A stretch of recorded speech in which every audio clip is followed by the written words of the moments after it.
मुझे यह कहा गया था कि महाराणा प्रताप के सम्मान में एक बहुत बड़ी सभा का आयोजन किया जाएगा और इसलिए मुझे आमंत्रित किया गया था। बहनों भाइयों, मुझे यह कल्पना नहीं थी कि इस प्रकार का दृश्य मुझे अपनी आंखों के सामने देखने को मिलेगा। प्रत्यक्ष रूप से अपनी आंखों के सामने जो कुछ भी मैं देख रहा हूं, मैं कह सकता हूं कि यह सभा नहीं है, यह समुंदर है, यह समुंदर है मेरे बहनों भाइयों। महाराष्ट्र में आपकी इतनी बड़ी ताकत है, इसके मुझे कल्पना तक नहीं थी।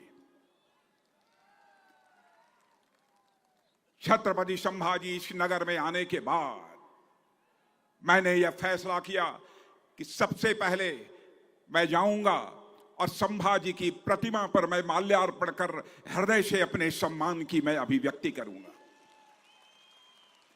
मैं महाराष्ट्र के मुख्यमंत्री श्रीमान एकनाथ जी शिंदे, उप मुख्यमंत्री देवेंद्र जी फडणवीस, दोनों को बधाई देना चाहता हूं। बधाई ही नहीं बल्कि आभार व्यक्त करना चाहता हूं। औरंगाबाद का नाम बदलकर आपने छत्रपति संभाजी नगर कर दिया है, इसके लिए आप सब बधाई के पात्र हैं। मैं आपकी सरकार को भी इसके लिए मैं बधाई देना चाहता हूं। यह क्रांतिकारी कदम आपकी सरकार के द्वारा उठाया गया है। बहनों भाइयों, मैंने फैसला किया था कि यदि मैं जा रहा हूं और छत्रपति संभाजी नगर में मैं जा रहा हूं तो पहले उनकी प्रतिमा का पर माल्यार्पण करूंगा। आप सबको मालूम है कि भारत में हिंदवी साम्राज्य की स्थापना करने वाले जननायक छत्रपति शिवाजी महाराज ने शौर्य और पराक्रम की जिस परंपरा का निर्माण किया था, उसे संभाजी महाराज ने बखूबी निभाया है। बाद में यही परंपरा मराठा साम्राज्य के उदय के रूप में मजबूत हुई है और मुझे इस बात की बेहद खुशी है मेरे बहनों भाइयों कि अब औरंगाबाद शहर का नाम संभाजी महाराज के नाम पर कर दिया गया है। और आज जिस महाराणा प्रताप का स्मरण करने के लिए, उनके प्रति अपना सम्मान व्यक्त करने के लिए, उन्हें श्रद्धांजलि अर्पित करने के लिए आप सब यहां एकत्रित हैं, वह महाराणा प्रताप भारतीय इतिहास के कैसे महानायक हैं जिन्होंने अपनी मातृभूमि के मान, सम्मान और स्वाभिमान की रक्षा करने के लिए अपना सर्वस्व न्यौछावर कर दिया था। मेरे बहनों भाइयों, मान, सम्मान, स्वाभिमान मनुष्य के हृदय की सबसे बलवती भावना होती है। बहादुर आदमी, स्वाभिमानी आदमी अपने जीवन में हर चीज से समझौता कर सकता है, लेकिन स्वाभिमानी यदि इंसान है तो कभी अपने स्वाभिमान से कभी समझौता नहीं कर सकता, भले ही सिर ही क्यों न कटा देना हो। भारत में, इस दुनिया में यदि यह मिसाल देखनी हो तो राणा प्रताप के जीवन इतिहास के पन्नों को पलट कर देखा जा सकता है। यही राष्ट्रीय स्वाभिमान की भावना थी, चाहे वह चंद्रशेखर आजाद रहे हों, सरदार भगत सिंह रहे हों, खुदीराम बोस रहे हों, अशफाक उल्लाह खां रहे हों, राणा प्रताप की तरह ही बहनों भाइयों, चंद्रशेखर आजाद इलाहाबाद के कंपनी गार्डन में जब अंग्रेजों के द्वारा उनके ऊपर गोलियां चलाई जा रही थी और गोलियों का जवाब जब अपनी गोली से दे रहे थे, तब उनके रिवाल्वर में जब अंतिम गोली शेष बची, उन्हें चिंता सताने लगी कि कहीं अंग्रेजियों की रिवाल्वर की नापाक गोली हमारे सीने में प्रवेश कर हमारे जिस्म को नापाक न कर दे। तो स्वाभिमानी चंद्रशेखर आजाद ने अपने ही रिवाल्वर की गोली अपने सीने में दाग लेने का काम किया था, तब जाकर यह भारत आजाद हुआ है।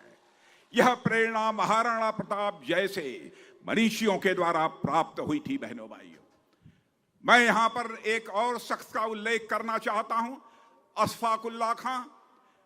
21 साल की जवानी थी, मां कहती थी बेटा शादी कर ले, बहू ला, बूढ़ी हो गई हूं, बहू मेरी देखभाल करेगी, मेरी परवरिश करेगी।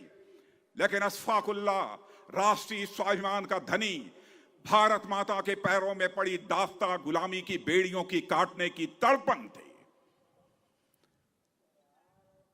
जब बराबर मां कहती थी बेटा तुम शादी कर ले, बहुला, मैं बूढ़ी हो गई हूं, मेरी वह परवरिश करेगी, मेरी देखभाल करेगी। लेकिन अशफाकुल्लाह के दिल में तो आजादी हासिल करने की दीवानगी थी। मुस्कुराकर मां के आग्रह को टाल देता था। लेकिन अंग्रेजों की हत्या करने के मामले में जब फांसी की सजा हुई, फांसी के तख्त पर ले जाया गया, तो मजिस्ट्रेट ने पूछा, बोलो अशफाकुल्लाह, तुम्हारी अंतिम मुराद क्या है? बहादुर, राष्ट्रीय स्वाभिमान का धनी अशफाकुल्लाह ने कहा, ऐ मजिस्ट्रेट, जाकर मेरी मां तो मेरा यहां संदेश पहुंचा दे कि तुम्हारा बेटा अशफाकुल्लाह आज फांसी के तख्त पर खड़े होकर अपनी शादी रचाने जा रहा है, अपनी निकाह करने जा रहा है, तुम्हारी मुराद पूरी करने जा रहा है। बहनों भाइयों, यह होती है राष्ट्रीय स्वाभिमान की भावना, जो कि इस देश को महाराणा प्रताप जैसे लोगों ने दी है, और उसी रास्ते पर चलकर लोगों ने अपने प्राण न्यौछावर करके भारत माता के पैरों में पड़ी गुलामी की बेड़ियों को काटा है। महाराणा प्रताप ने घास की रोटी खाई है, महाराणा प्रताप ने जंगलों में अपना जीवन बिताया है, लेकिन कभी भी उन्होंने स्वाभिमान से समझौता नहीं किया है। और साथियों, महाराणा प्रताप आज भी उतने ही महत्वपूर्ण बने हुए हैं जितने वह 500 वर्ष पहले थे। और मैं कहना चाहता हूं, आज भी 500 वर्ष पहले जितने महत्वपूर्ण महात्मा महाराणा प्रताप से आज भी हैं, और 500 और 1000 वर्ष बाद भी महाराणा प्रताप हमारे लिए इतने ही महत्वपूर्ण रहेंगे। हम अपने चारों तरफ देखेंगे तो पाएंगे कि इस दुनिया में कब क्या हो जाए कोई नहीं जानता। सारी प्राकृतिक और मानव के द्वारा बनाई गई हर चीज अस्थायी होती है, हर चीज को एक न एक दिन खत्म हो जाना है। लेकिन इस क्षणभंगुर दुनिया में अगर कोई चिरस्थायी है तो वह एक चीज है, मेरे कुटुंब के लोगों, ध्यान रखना, जीवन में एक ही चीज अस्थायी है, वह है हमारा और आपका स्वाभिमान, राष्ट्रीय स्वाभिमान। मेरे बहनों भाइयों, जिंदगी में हर चीज से समझौता कर लेना, लेकिन अपने राष्ट्रीय स्वाभिमान से मेरे बहनों भाइयों कभी समझौता मत करना। अगर आप महाराणा प्रताप की जीवन यात्रा देखेंगे तो उसमें कई घटनाएं ऐसी मिलती हैं जिनसे बहुत कुछ सीखा जा सकता है। महाराणा प्रताप जब मेवाड़ की गद्दी पर बैठे तो अकबर की तरफ से उनको न जाने कितने प्रलोभन दिए गए कि आप दरबार में हाजिरी लगाइए, अकबर को बादशाह कहिए और मुगलिया सल्तनत के झंडे के नीचे मेवाड़ पर शासन करिए।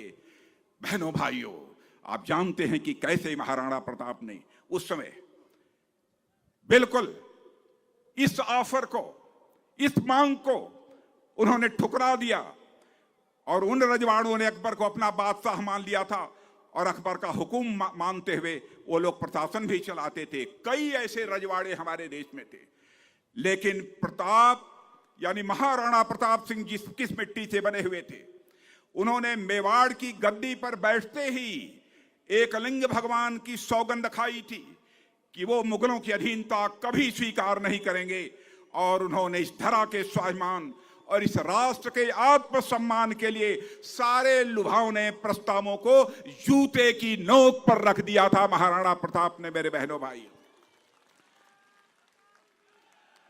उन्होंने मेवाड़ राजवंश के उस ध्येय वाक्य को चरितार्थ किया जिसमें यह कहा गया है कि जो दृढ़ राखे धर्म को, मैं आपको भी कहना चाहता हूं मेरे कुटुंब के लोगों, जो दृढ़ राखे धर्म को तिह राखे करतार, यानी जो अपने धर्म पर दृढ़ रखता है उसकी भगवान भी मदद करता है, परमात्मा भी मदद करता है। और राणा प्रताप ने हमें यही शिक्षा दी है, लाख मुसीबत आने पर भी कैसे हम अपने कर्तव्य पथ पर डटे रहें, उससे हिले ना।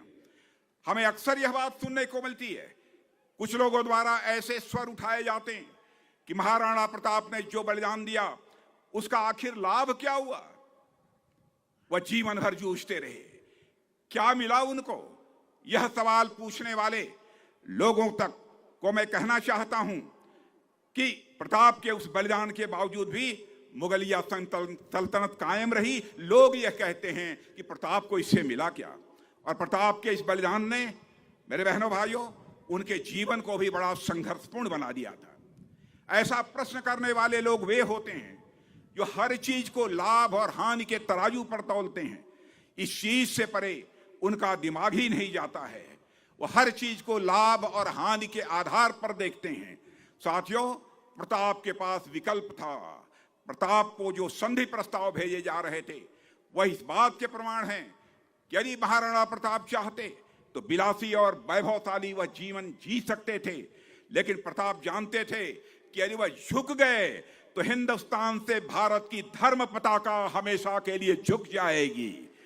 इसलिए उन्होंने एक विलासी लेकिन गुलामी भरे जीवन के स्थान पर एक संघर्षपूर्ण और स्वतंत्र जीवन जीना चुना था। बहनों भाइयों, ऐसे थे हमारे महाराणा प्रताप।